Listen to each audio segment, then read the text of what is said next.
Two more questions. One, two. Mr. President, I still want to get back to your original words that he cannot remain in power. Can you help us understand, you have more foreign policy experience than any president who has ever held this office. Whether those are your personal feelings or your feelings as president, do you understand why people would believe you, as someone commanding one of the largest nuclear arsenals in the world, saying someone cannot remain in power is a statement of U.S. policy? Oh, George, have you heard anything about the missing equipment? No, not a thing. And also, are you concerned about propaganda use of those remarks by the Russians? No and no.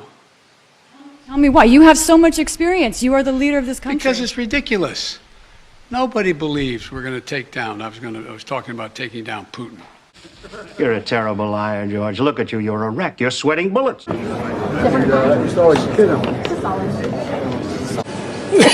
want to thank each one of you and your organizations. Excuse me.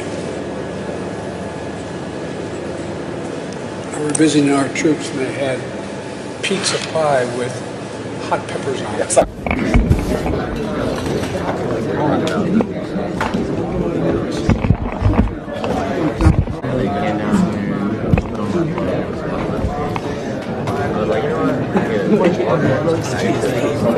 Because it's ridiculous. Nobody believes we're going to take down. I was talking about taking down Putin. Nobody believes that.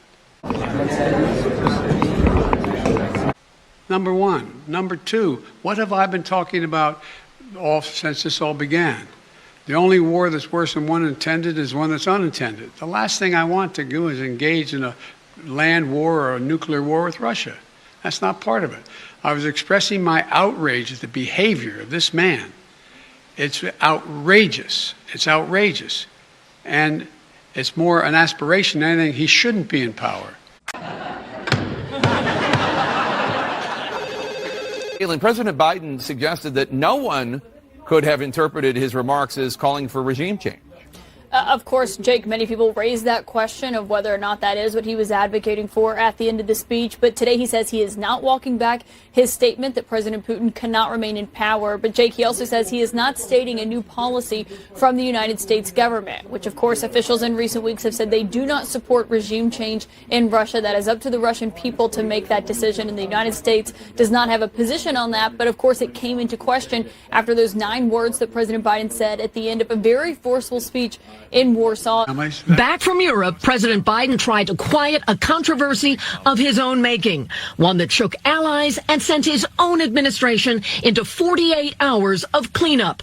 But today, the president is defiant. Do you believe what you said, that Putin can't remain in power? I'm not walking anything back.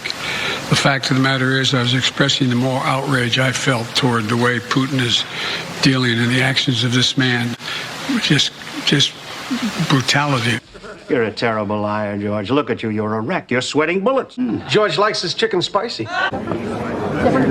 No, you said George likes spicy chicken. You said George likes spicy chicken. You turn it into Jimmy. George is getting upset.